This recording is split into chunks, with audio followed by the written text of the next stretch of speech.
all that stuff. Hey everybody, we're live now. Oh, I love going live. It's like a special feeling when you go live. I don't know why. It's one of those weird things. So I am Eloy Lasnata. Thank you so much for coming to the Q&A. Today we're going to do a Q&A about the Part-Time God 2nd Edition Kickstarter that is currently going on, and it's going to be lots of fun. So instead of me just talking mindlessly into the void here, I actually have Todd, who works with me on a lot of the graphic design and marketing end of Third Eye Games. He's going to help moderate this whole Q&A business that we're doing here and make it so that I'll stay on topic, because if anybody has ever heard me talk, I like to ramble. So he's going to keep me on topic and keep me from wasting this entire hour on talking about, like, you know, cats and basket weaving, stuff like that. So yes, thank you, Todd, for coming here. We had the conversation in advance. No cats unless you can actually play them in the game, and no basket weaving unless it is a skill. Which both of those things can happen in the game. So there you go. Okay. So we'll try and keep that down to 30 seconds or so. So okay. Anyway, yeah, it's great to be here and help you out with this, Eloy, and I will do my best to try and keep you in 5-minute organized chunks at the very least. That sounds amazing. All right, so I guess we should just go ahead and get started. So throw the first one at me. What do we got?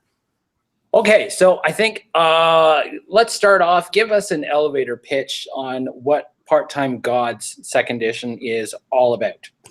Okay, so what Part-Time Gods is basically, it's an RPG where you play normal people who have been imbued with the power of a god. And the fun part about the game is that it's about balancing now the two aspects of your life. It's almost kind of superhero-ish in a way. So you are a regular person, like, you know, like a student or a journalist or a homemaker even, you know, and you now become the god of some great piece of the universe. And now it's not just I have to fight this monster, or I need to defend my territory from another god who wants it, or, you know, things like that, or, you know, I need to learn more about my divine nature and deal with my pantheon. It's also, you have to do all of that before you have dinner with your wife. You have to do all of that before your kids' recital. You have to do all of that before or after work, because if you don't go to work, then you can't afford your lifestyle. So because one of the catchphrases in the game is being a god doesn't pay the rent. So it's that sort of game. So the main focus on the game is of balancing those two parts of your life, the mundane and the divine, and making it into one core character. I would say that one of the selling points of Part-Time Gods from the divine aspect of it is that you can be the god of whatever you want to be the god of, which is always a fun thing. And I've had gods of, you know, fire and war and like all that stuff, and they are in the same pantheon as like the god of balloons and god of cupcakes and, you know, whatever. And the system can handle all of those different, you know, types of gods. And they handle them all the same way, which is actually really wonderful. It's funny because whenever I have a conversation about Part-Time Gods, it's always, well, could I make a god of this? Yeah. And could they do this? Yeah. All right. Okay. Well, what about this? Yes. Well, how would that work? It would work the same as all the rest of the gods, because the system doesn't care what you're the god of. All of that is more of a trapping or a construct that you've now created around the use of the powers. So anytime you want to summon something, you're going to summon whatever you're the god of. So if you're the god of fire, you summon a bonfire. If you're the god of cupcakes, you summon a platter of cupcakes. Summon works the same way regardless of what you're the god of. So it's one of those fun kind of systems that really kind of pushes towards the creative side of the role-playing and less of the, you know, my character is just a bunch of numbers. So that's really kind of what Part-Time Gods is about. It's about, you know, running around and having to go on epic quests to uncover relics and uncover mysteries and fight old gods and all kinds of stuff. But you have to, do it before it's dark because you're a kid and you have school tomorrow, and you might get in trouble. So it's like, it's those sorts of things. It's really, really fun. It's a fun game. Nice. And I like the fact you touch on, that it has a lot of comparisons to the superhero genre, because I know like one of the correlations you make, one of the inspirations are the original Thor comics, where you had Thor, the Norse god of thunder, who is also acting as Dr. Donald Blake in reality. But it's also, too, that's one of the main things, with the Marvel superheroes of the 60s and the 70s was that balancing factor. So, yeah, I know that's one of the things when I first learned about this game, and even years and years ago, was just that interesting element of, and even if I couldn't quite figure out, like, well, why would you be a god and still at the same time, too, be working as like a porter at a hotel? Having seen and learned more about the game now, that's the part that I'm finding fascinating. So I like the fact that you touched on it as a, it almost is like this is a superhero game, but almost is like if your superhero was more of like Nova or Starman from the early mid 90s or so.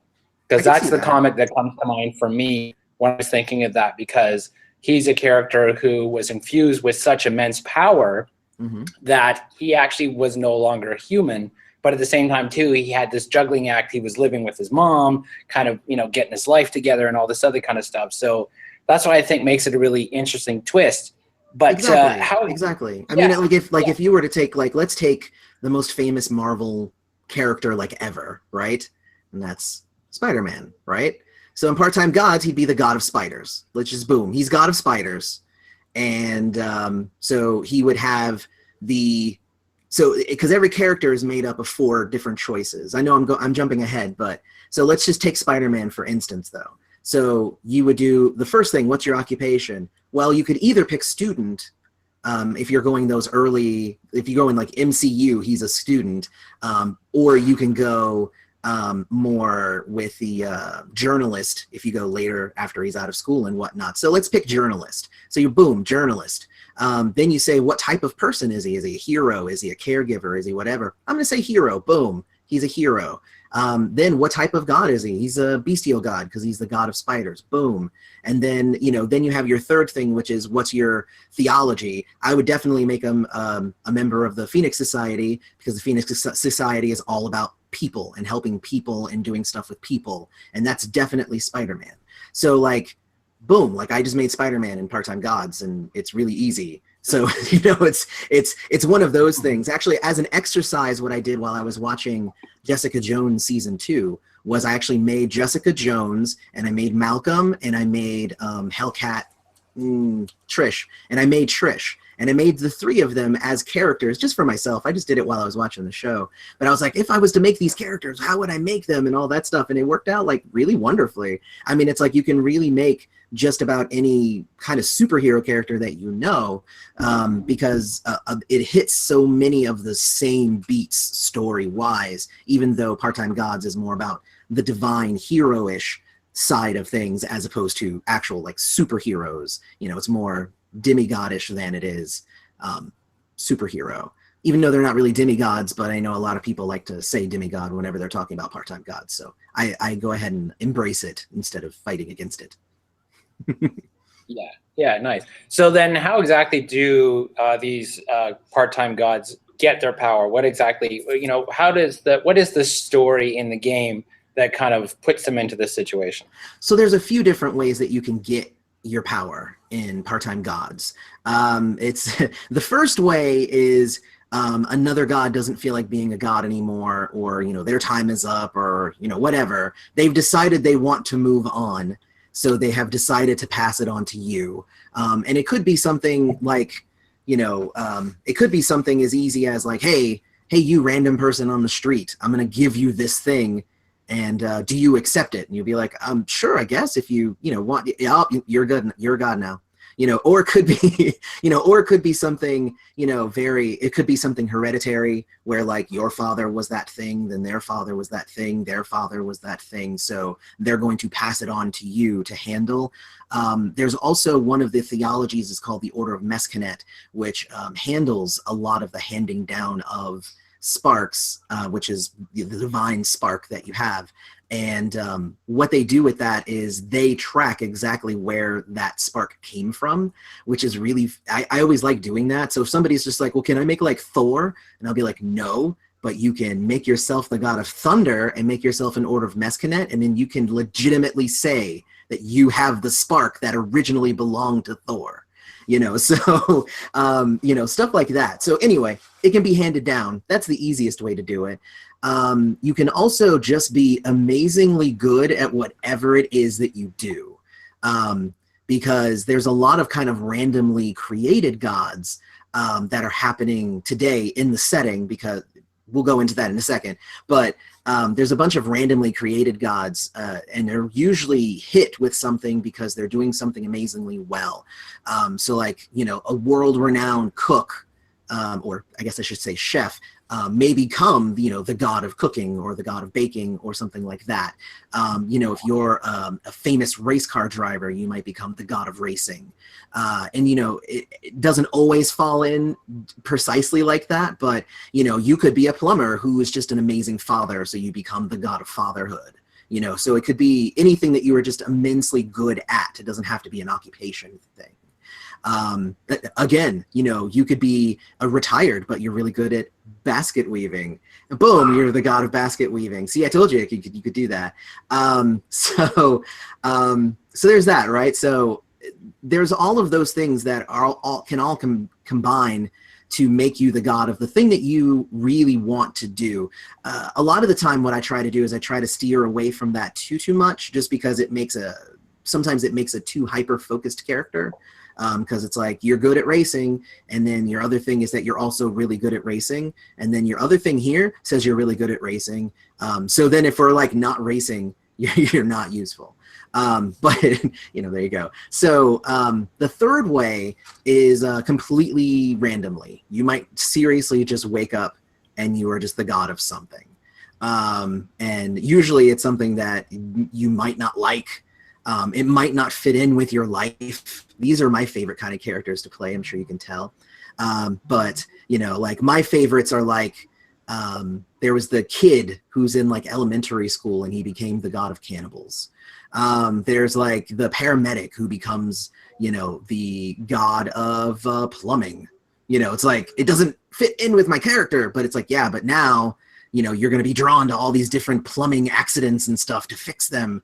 But I mean, really, it's very kind of over the top. You can literally be the god of whatever you want to be the god of. And that's where this sort of thing kind of factors in, is where literally you can just become the god of something completely random. Like if you look at the pre-gens in the Part-Time Gods preview that's available on DriveThruRPG and thirdEyeGames.net right now, and it's for free, so you can just go grab it. There's one character who's a YouTube celebrity, and she's also the goddess of ravens. So it's like, how does that fit? It doesn't, but that's what she is. It's, that's just how it works. But then there's ones where it does kind of fit in, where like you have from the book, there's Molly, who's a firefighter, and she is the goddess of the sun. So she has a lot of powers around heat and stuff like that. So it kind of then still fits in with her core concept pretty well. And I dig that character a lot. Like she's one of those characters, again, because it's not just about what you're the god of, it's also about your mortal side. So like Molly is a firefighter who is the goddess of the sun, yes, but her father is sick and in the hospital, so she spends a lot of time taking care of her father, and that's part of her storyline. So she's one of her biggest bonds in the game. It's just so fun the way that, like, and especially in second edition, where I've really refined a lot of the mechanics to make everything work really well now. So that's, yeah, anyway. I did ramble there. You didn't stop me, so I No, no, just no, kept no. going.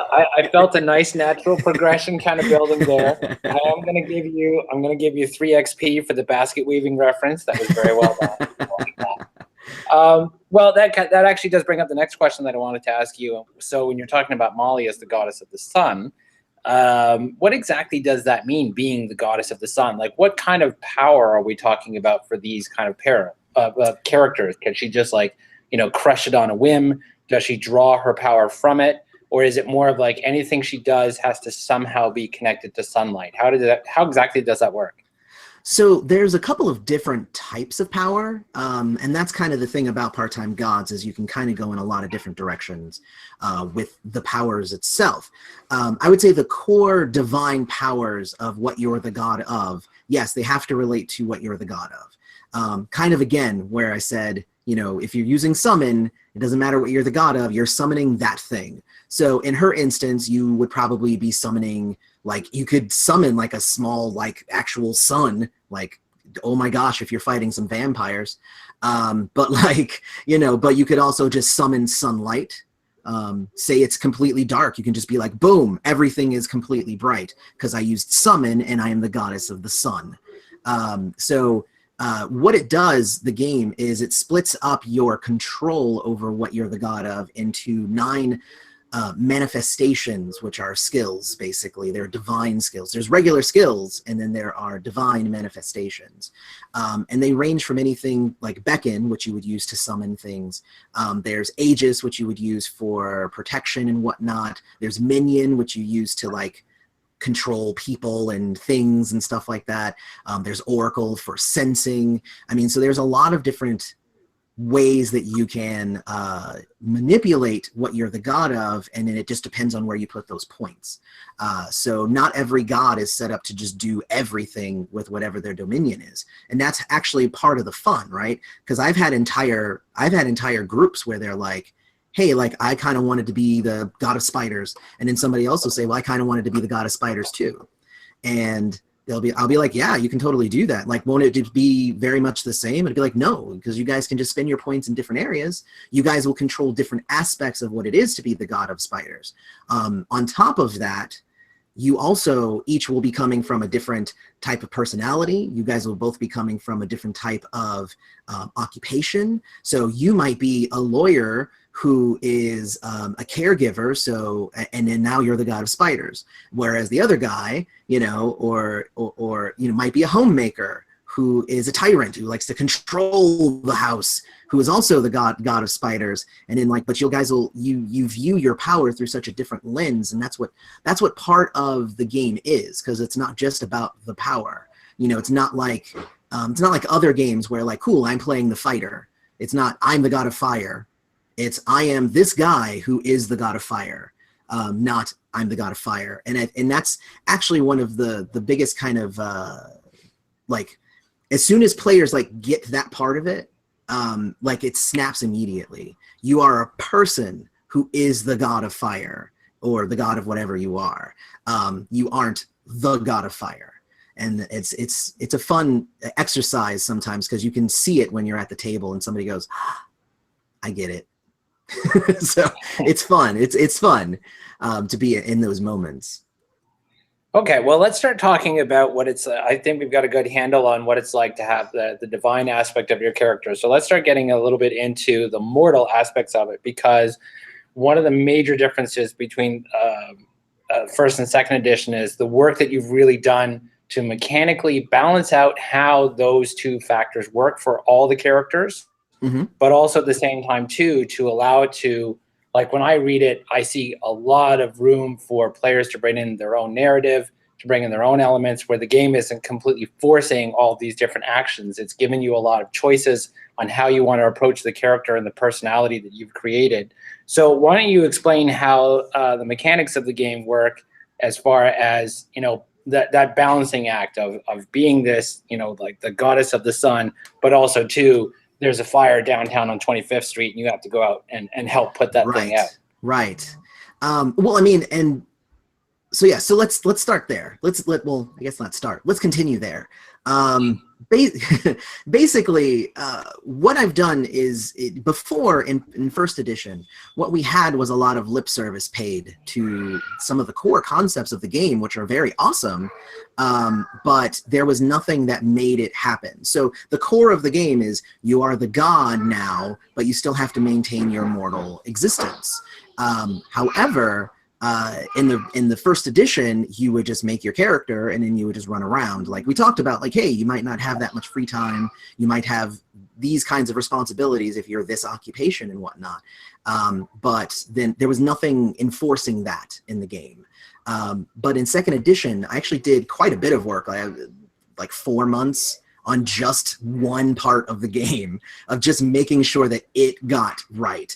And that is the part that is the split of the free time and wealth, and the way that that balances out not only the character but also structures the game in a certain way, which is different than I've actually ever seen in an RPG. And I'm not saying that I've played every RPG, but as from my 25 years of trying to play as many games as I can, there isn't a game that structures their game like this, or plays in the same way that this plays. So going from that aspect, now I've hyped it all up. I'm going to explain it. You guys are going to be like, oh, is that it? So what ends up happening is you have two major, so you have your mortal and your divine sides. And basically from the choices that you make, you end up with a free time value, and you end up with a wealth value. So that's basically where the core of the game is, and honestly is in balancing those two things. So for instance, both of those range from anywhere from 0, because some people have 0 of something. Actually, nobody has 0 free time. Everybody's got at least 1 free time. But I don't know. It kind of feels like 0 free time for me lately. I mean, you're only partially responsible for that, but still. There are ways that you can drop to 0, but if that happens, it's very bad. But basically what ends up happening is your wealth is now mechanized. It's a value thing. You have to spend it to do things. So I had a game where they were chasing somebody into a movie theater. Like the guy went into the movie theater to get away from them, to go and hide in one of the theaters. And they were like, well, we're going to chase in after him. I'm like, well, you have 2 choices. You can either just run in after him, or you can stop, and it'll be 1 wealth for each of you to buy a ticket to whatever show.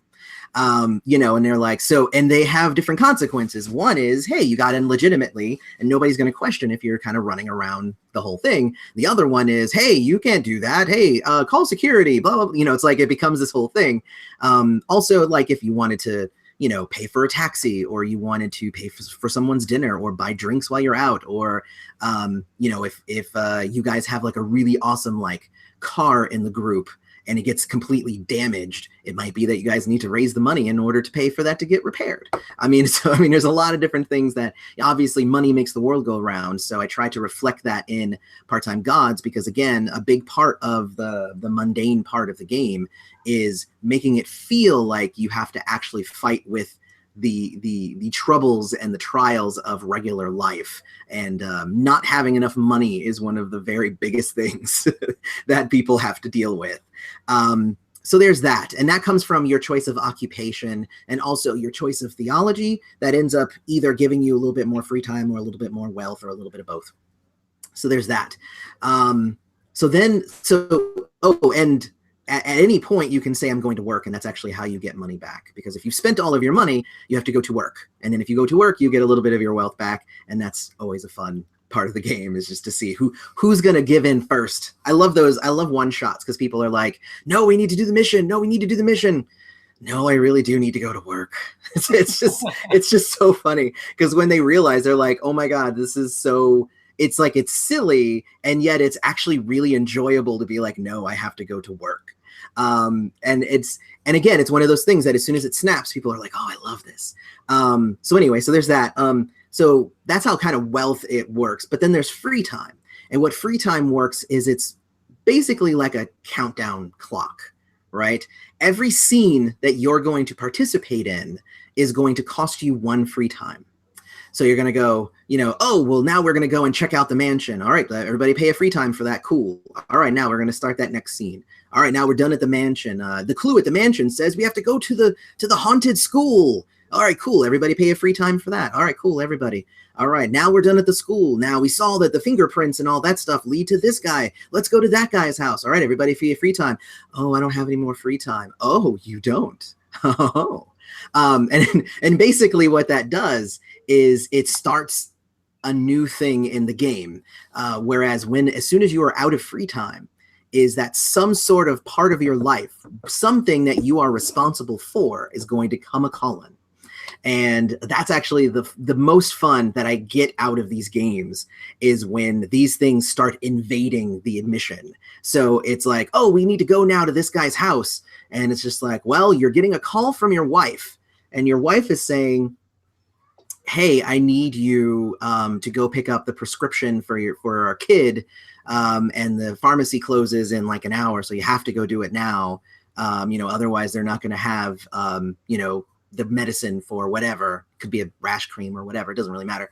But so your choice then as a player is like, you have a few different choices. You have 5 choices, 5 technically.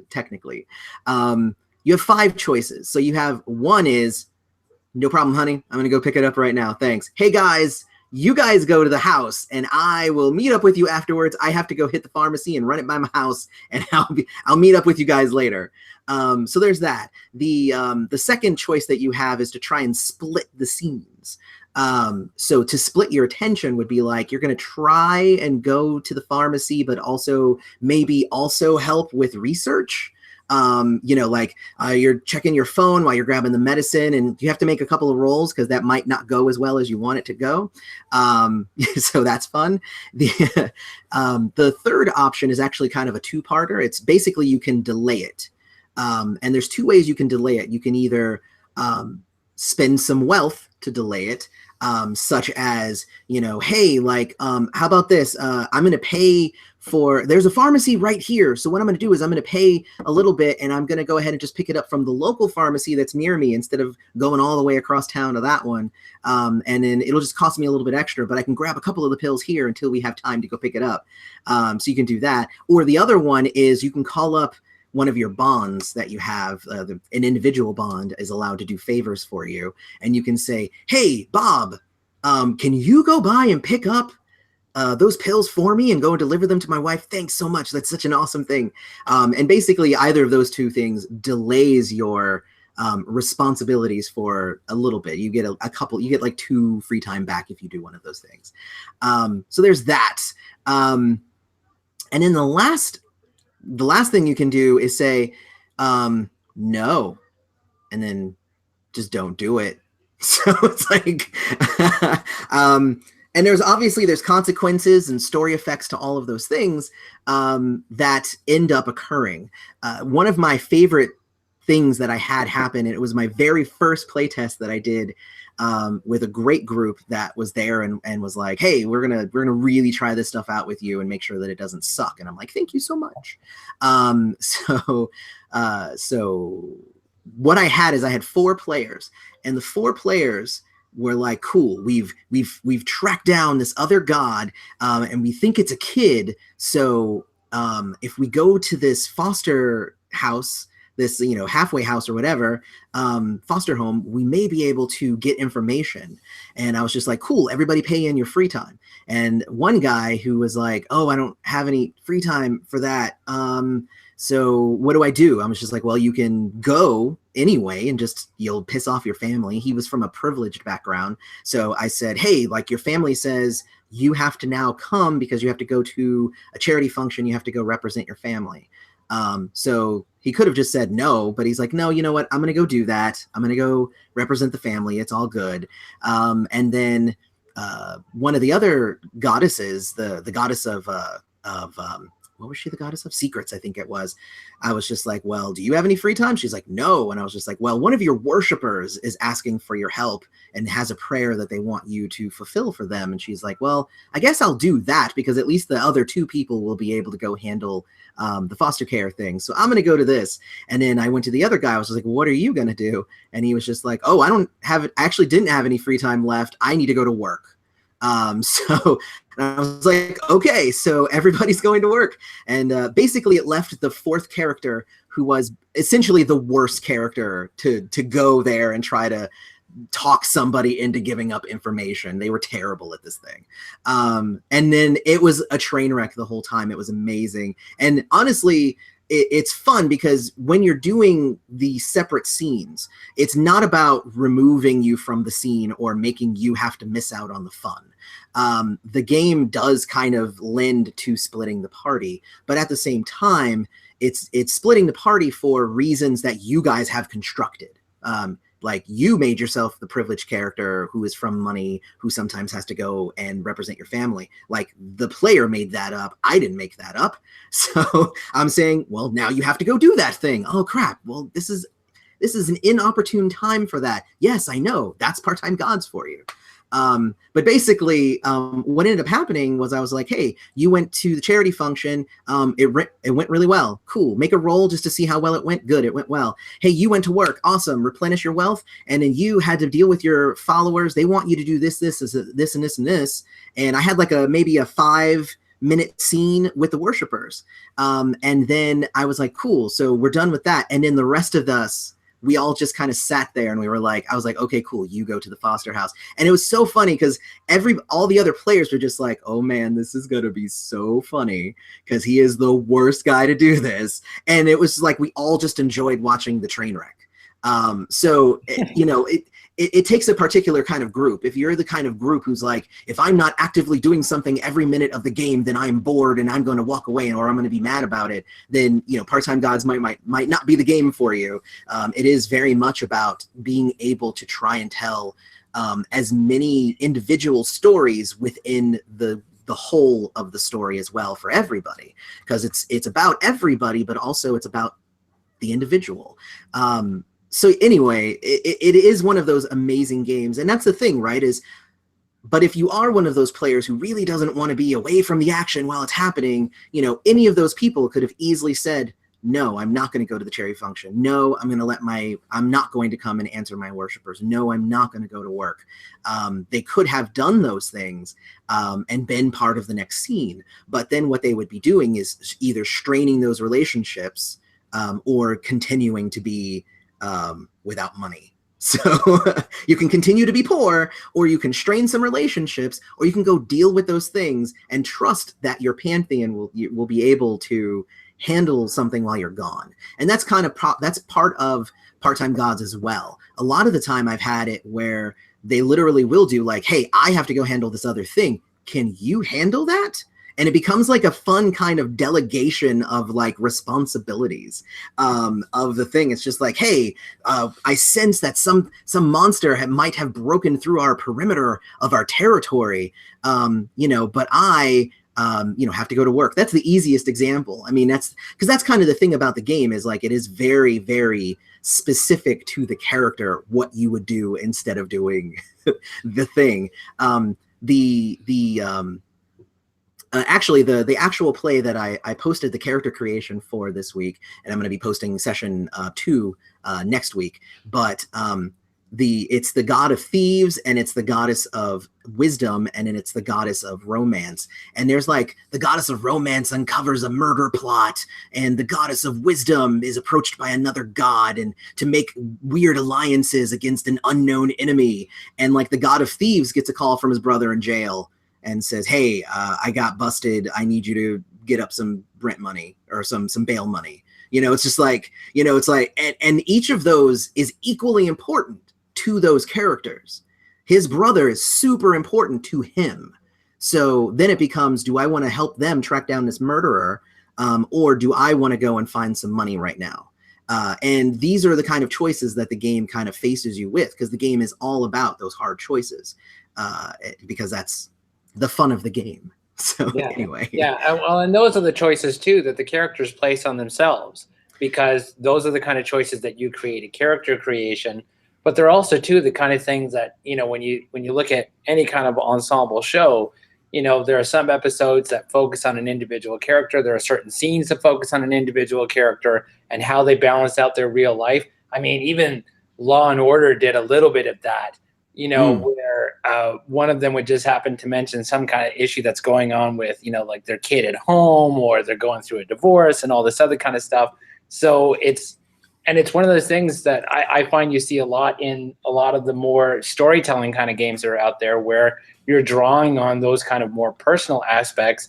And in this particular case, they're what colors the character as well as causes problems for them. So if you're the god of, let's see, I'm looking around for some kind of reference. If you're the god of painting, if you're the god of art, right, there's pretty much no question that you can paint whatever you want, you can draw whatever you want. Unless you're facing like dire difficulties, you're not really going to have a problem there. But you can still be like a god of art and be the epitome of any artist, and be a starving god who is still trying right. to, like, you've got a studio to pay for and all this other kind of stuff. And that's the stuff that, yeah, to me is really, it adds that more interesting element, other than, well, I'm going to take this planet and I'm just going to crush it. And then I'm going to make like a billion diamonds and I know, like, all this kind of stuff. Yeah, Yeah. it really kind of grounds the game into something that the players have created for themselves. Exactly. So I mean, like, for instance, like if let's say we take one of the characters from the preview, right? Let's take Tony, who is the goddess of beauty. And if you look at Tony's bonds, these are the things that kind of make her up. These are the things that connect her as a person. These are the trials that basically, as the player, I created all these characters, but basically I have introduced these as obstacles for Tony. So she's got her school campus as a landmark bond. So that's an important location for her. So if bad stuff happens there, she has to go and investigate it, and she can use that as like, an access point. Like, she knows the school really, really well, so she knows how to operate around it. She knows who to ask. She knows what to do around there. So it gives her an edge, but also if something bad happens there, she needs to go there. She's got her sister. She's got other students. So like if there's commotion around all the other students, then she has to kind of be like, oh, let me figure out what's going on here. She's also got like the local park, which is one of her favorite hangouts. So it's like this sort of things. Like, so I mean, she's an interesting one because she ended up with 2 landmark bonds. But then, like, if we take Gabriel, if we take Gabriel from the Quick Start as well, so he's very much like, he's got his muse, he's got his fiance Samantha, and that's an important one for him. He's got his he's a tattoo artist, so he's got his tattoo studio. That's an important location for him. He's got the bus station across the street because he's the god of travelers, and he ends up interacting with a lot of people at the bus station who are kind of coming through, and he tries to help them along their path. And then also he has the spiritual community that he needs to help. Every so often, some spirits will show up and be like, hey, dude, we need your help in doing any number of things. Honestly, they can ask for just about anything. They're kind of jerks about that. But it's like, but these are the things that while you're making your character, you are giving the GM the things that you want in the game. Like I talked with somebody and they were just like, yeah, but like if your wife called you and was like, hey, come home for dinner, why would I do that? I'm a god. And I'm like, well, then that's not important to you. Then make it not a wife, make it your brother, make it your favorite cousin. Make it a student of yours that is asking for your help, and they revere you as a mentor. Like, it doesn't have to be just a straight up like wife or whatever. It can be any kind of connection that's important to that character. So like I had one guy make a character who was a writer for a TV show, and he made like a really high level individual bond that was the star of the show, because he's the head writer and he became really good friends with the star of the show. And like, that's a great one. So what did I do? I started creating like scandals. Like, he got caught having an affair with somebody. So like, oh, he's going to call you now because you guys are really good friends. And he's going to call you for help. So it's like, it's like that's the sort of thing. So it's like, that's what I'm saying. Like, going to work is the easy, like, I can just say, hey, you have to go to work, and that's why you might not be able to do that thing. But it's very personal to like every character, because you've built that character to be connected to these certain things. Yeah, I just had an image of the God of Thieves with an individual bond of a parole officer. So that's the thing you have to do. It's just like, oh crap, I can't go. I have to, if I don't report in, because so, and I think that's a good That's avenue. great. Yeah, it's one of the things to talk about, because one of the things that's built into the game is that you can't just come out and just tell everybody, like, well, I'm the God of Thieves.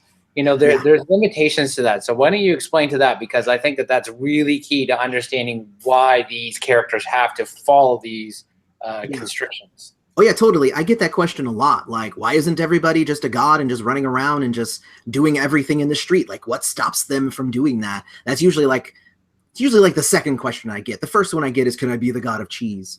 But like, usually the second one is, what is stopping me from just going gonzo on this setting? And basically, there's a couple of answers to that.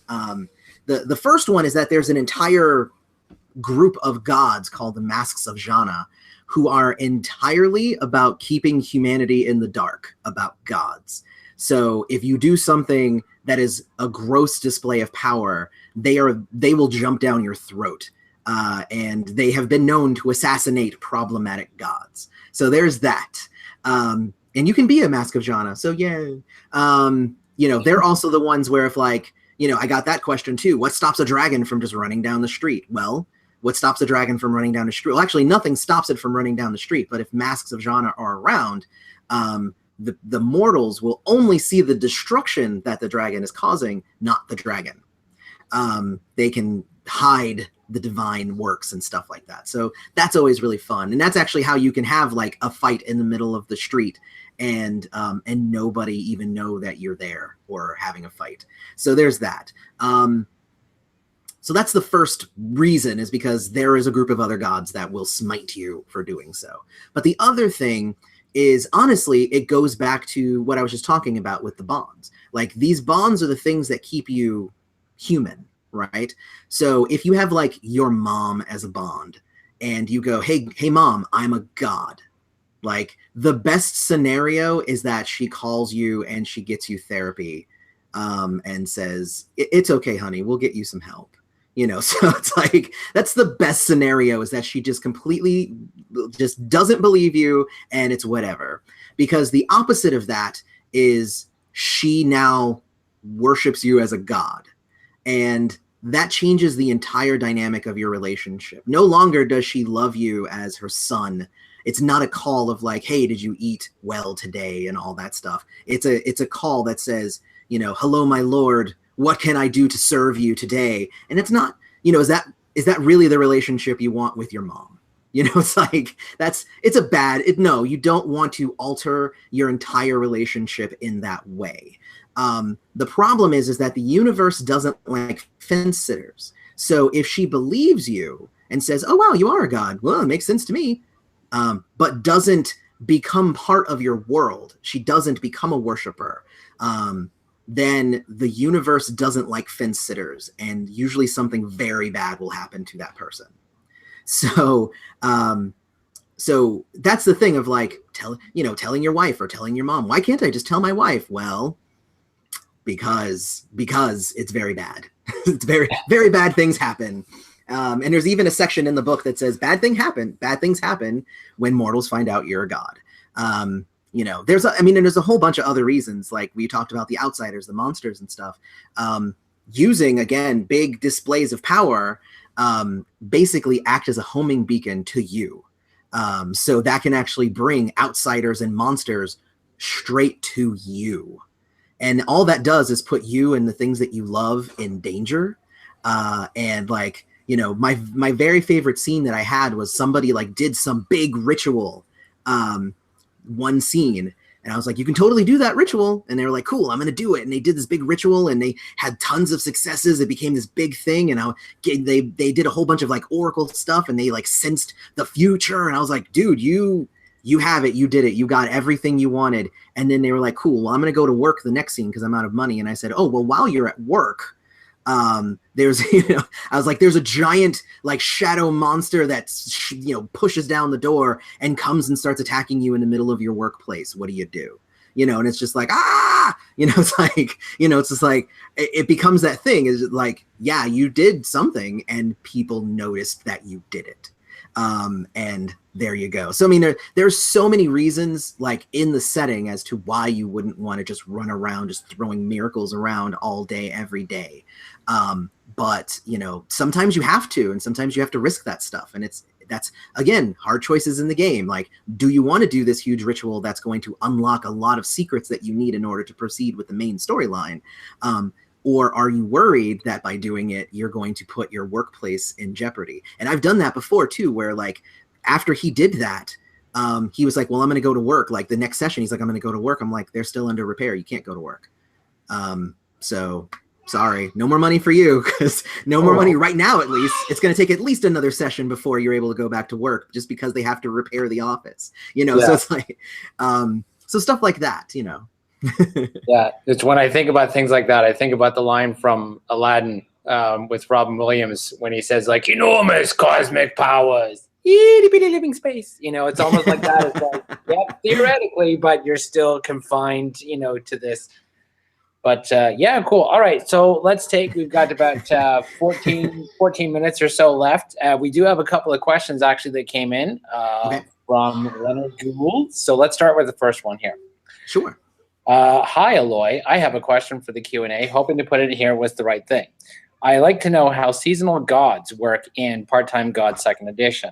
If I wanted to make a god of spring, for example, what would this character's abilities actually end up like? What type of dominion would seasonal be? I've never played Part-Time Gods before, but am super, all caps, excited. Thanks. Well, awesome. Well, one of the things that you do when you're selecting what you're the god of is as soon as you select that thing, so we've gone through all of the different options and we're like, cool, spring, that is my thing, right? So there's 7 different categories that your dominion can fall under. And I should probably know them by heart, but I do not. But it's bestial, conceptual, elemental, emotional, tangible, patron, and crossover. So if we look at spring, for instance, spring is obviously going to be something that is elemental. It could also be something that is conceptual. I could also see it being sort of tangible. So what ends up happening is if your concept crosses over into a bunch of different types of categories, then you don't pick any of those and you just pick crossover as your dominion type. And then basically what that does is it then gives you access to a couple of other different things. And you can even select abilities from the other types if you want. But what it does is it makes you kind of an eclectic kind of god who can do a lot of different things. If we go back to the manifestations, being the god of spring could actually mean quite a few different things.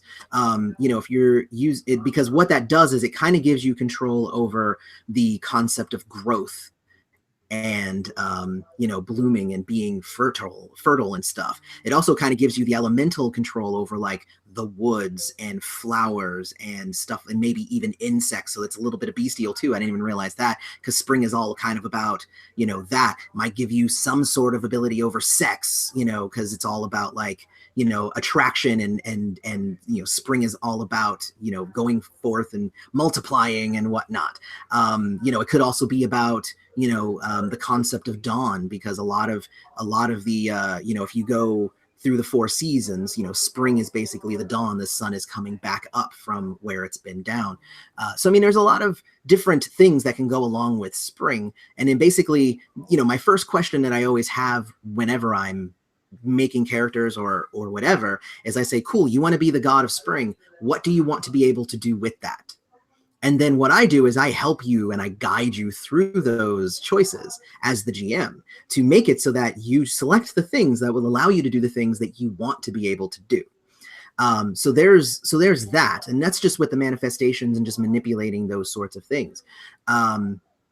But then there's also there's things called in the game called truths, which are really fun things that you can do where you basically just state a truth about your character, and it just kind of is true. So you could just make up something, or there is actually a list, of things that you can select from. But like for spring, for instance, I might even be like, I might give you something like an aura of like, happiness and joy, or I might give you, the ability to instantly summon plants, or you can touch any plant and it'll grow by weeks, or something like that, or just something that you can just do, something that it is true about you. You could also just be the god of spring, and you could say, my truth is that I am immune to allergies. So it's like, oh man, because oh my gosh, I don't know if you guys know this about me, but when springtime comes here in Florida, I like turn into a hermit, and I try to never leave my house because the pollen is kicking like crazy here in Florida. So like if I was the god of spring, boom, that would be my truth. I'm immune to allergies because then I'm not out of commission for like a month and a half of every year. So that's my own personal gripe with spring. Hate you, spring. I'll take some of that, actually. That sounds good. Yeah. So I mean, but there's a lot of different things that you can do. If you kind of wanted to go the more fertile route, you could be like, can choose when they want to have a child. That can just be like their truth, like boom, like I can say whether I want to have a kid or not at any given moment without birth control or whatever, just because I am so attached to the concept of fertility because I'm the god of spring, that I have the raw control over this, so it's that sort of thing. So, I mean, there's a lot of different angles. And again, like every character is so personal to that person that's making it. My god of spring would be completely different than Todd's god of spring, which would be completely different than, your god of spring person who's asking the question. So, and that's the thing is we could all make we could start off with the concept of god of spring, and we would not end up with the same character at all. Cool. All right. So then his follow-up question, and he calls this a weakness, but I went through all of high school doing this, so it's not a weakness. Okay. If that's the case, then we both belong in the same rehab group. I have a bit of a weakness for doing origin stories, particularly with games about humans becoming gods. I have done it a few times with Scion. Is there any scope in the system for doing stories before the characters become gods, as they set up their territory, etc., or is this a bit too outside what the system is designed for? So the core of the game is set up for you to be kind of gods and already a pantheon. So you can kind of just jump into like, I'm a big fan of start scenes in the middle, right? Like, because I also do screenwriting. So it's like, if I write a scene, and let's say that the scene is like, the guy's driving and then he pulls up to the house and then he gets out of the car and he walks up to the house and then he opens the door. He had to fiddle around with his keys for a little bit. And then he slams it behind him and goes, "What the hell were you doing?" Well, I'm just going to start at the slam because that's the important part. So that's basically my concept for part-time gods. You are jumping right into the middle of your life as a god, and of balancing these things is already ongoing. So it isn't brand new. However, there is actually going to be, and I actually need to write it. It's part of the outline so far, but I haven't written it yet. But there is actually going to be a whole section on how to run prologues and preludes to the game. And honestly, it's a big deal because half of the game is mundane and half of the game is divine. So you could easily start the game just by selecting your two mundane selections. So you just pick your occupation and the type of person that you are. You could literally play an entire session just with that. And then when you become the god of something, and you can make it completely random, then you apply that next step, because there's 4 steps. So it's just like, cool, I'm just going to do 2 steps. Then we'll play some. We'll apply that that 3rd step in session 2, and then we'll apply that 4th step in, session 3. Like, you can totally do that sort of thing. And there's nothing wrong with that. Although obviously, again, like your selections that you're doing also mold your skills and give you your abilities and stuff like that. So while you're doing that, you might start off weaker because you're just a regular person and you don't have the divine side of that also then boosting your abilities. But you can totally do it, and I do plan on having something in the book to address that. Cool. There we go. All right, so we've got about 5 minutes left. We are currently sitting just shy of 16 grand. And with the next big stretch goal of the Part-Time Gods Companion, which, if I'm not mistaken, is a completely new book. Like, there isn't a first edition companion being converted. This is correct. Right. So why not let's take this time and have you give everybody kind of a sampling on what's going to be in the compendium and why they should make sure to give you more money or to give you more money or become the god of money and then just give you whatever you more money. I'm the god of Kickstarters. No, so I mean the Part-Time Gods Companion is going to be a brand new book, which is why it's got such a big stretch goal. But I think as soon as we hit that, it'll be amazingly fast going from there. But basically, all of our source books are going to be about 150 pages, and they're going to be, hardcover and all that stuff too. What's going to be in the Part-Time Gods Companion, which is one of the things that I'm super excited about, is it is a companion to the core, and it gives you a lot more options for you to play. So it gives you a bunch of interaction about. It gives you a bunch of information about the interaction between gods, how to create stories with gods as rivals, gods as allies, how you can kind of set up relationships between the players' gods, and how they all kind of work as a pantheon. So there's going to be a lot more for the GM in that book about how to craft those types of stories, first off. Secondly, there's going to be a ton more character creation options, because that's what I like in a companion book. Hey, if you liked what we had in the first book, here's a bunch more. So we're going to be elaborating on more occupations, more archetypes, new ways to interact with your bonds, new and expanded rules for free time and wealth. Those are all like the mundane side of things. On the divine side, there's going to be more theologies. The core book has 9, and in the companion, we'll be adding another 5. So it gives you lots more choices. We're also going to be have lots of new relics. We're also going to be introducing new worshiper types, because in the game you can pick different types of worshipers. It's a really fun part, but we don't have time for me to go into it. But I love that you can have different types of worshipers. It's a big thing for me. And so we're going to be doing a lot of that. And then I think the biggest thing that we're going to be doing in the companion is we're going to also be having an exploration and new mechanics for kind of what happens after a part-time god kind of goes full-time. So, because in the game, there are things called greater gods, and that's a god who is no longer a part-time god. But, that doesn't make life easier. It kind of just replaces your mortal worries with new worries. So we're going to be exploring that aspect of the game of what happens after you really have shed your entire mortal life, and now you are a greater god and now need to contend with these other things. So that's basically what the companion is going to have. But we actually have, after the companion, we actually have a slew of different stretch goals that will cover another 6 source books. And every one of them has amazing material in it and is going to be an amazing add to the game. So I'm very, very excited about the trajectory that we have right now. I'm guessing that we will definitely hit the Part-Time Gods companion book at some point in the span of the next like 25 days or something that we have left on the Kickstarter. But if we hit it sooner rather than later, then that means that we can also then hit those others as well. And that's something that I'm waiting for. I can't wait for it. Yeah, because if everyone goes and looks at the Kickstarter and the graphics, the graphic that has all the stretch goals listed, those aren't all the stretch goals. Because if people look on the bottom, it says phase 1. Mm-hmm. There's a phase 2. Mm-hmm. And if I remember correctly, it goes to 50 grand. Yeah, I think phase 2 goes to 50. And then we have a couple after that. If we go past 50, we have a couple more. Yeah.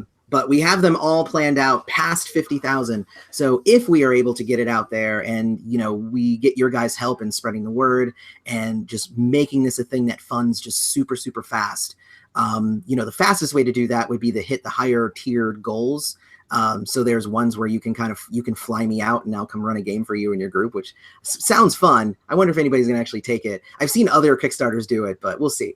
There's also ones where I'll run an online game for you. There's also ones where you can create your own god to be actually featured in the game, which would be really, really fun. And I did that a lot for Part-Time Gods First Edition, and I had quite a few people take me up on that. I've seen people who have based entire careers off of the god character that we came up with for Part-Time Gods. It's so funny.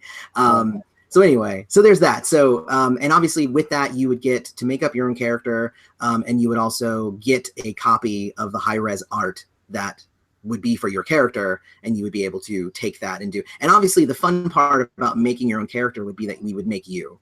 Like, we make Todd Crapper the god of whatever you want to be the god of. You said like probability. What's that?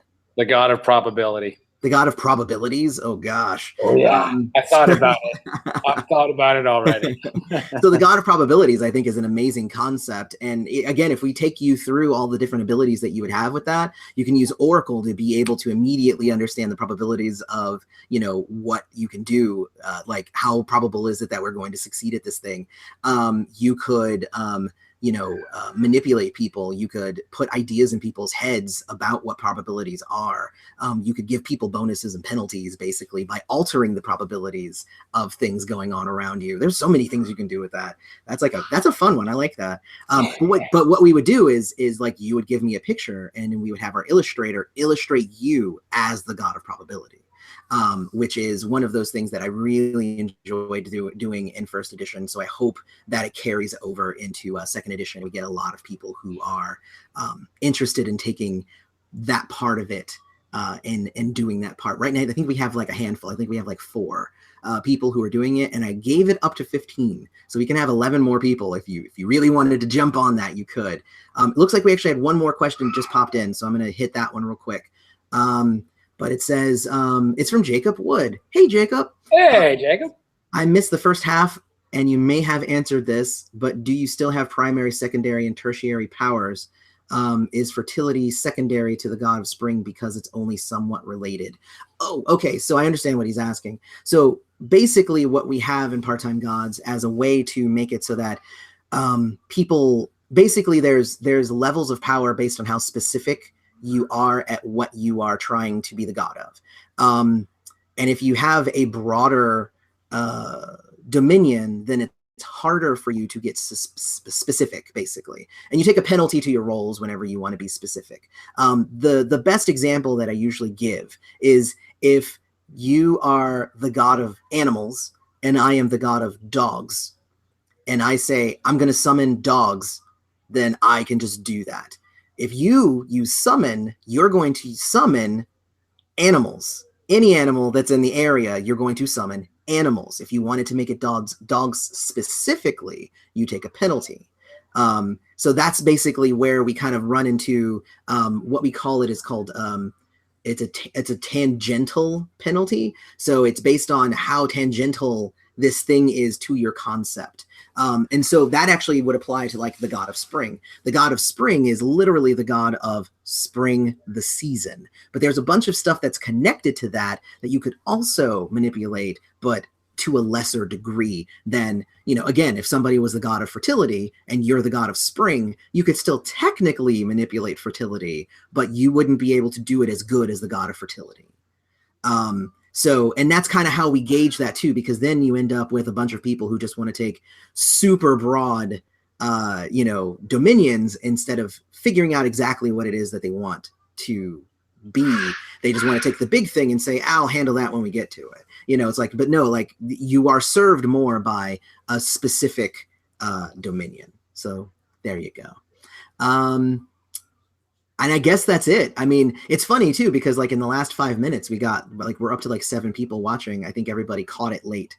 But you guys can all still watch and have a lot of fun watching. But I actually need to go like eat dinner. It's like late for me. But thank you, Todd, for coming and issuing out the questions. It was a lot of help, and it really did keep me kind of more focused than I would have been without you. Oh my gosh. Hey, no problem. No problem. I'm here to help. You know me. And since we don't have any other questions, we can say see you later. And thank you so much for coming to the Q&A. And this will be up on the YouTube channels and whatnot. So have a fun time watching it. And you can still throw questions in the comments, and I will still go and I will answer them. So don't worry about that. So anyway, see you later. Good night, everybody.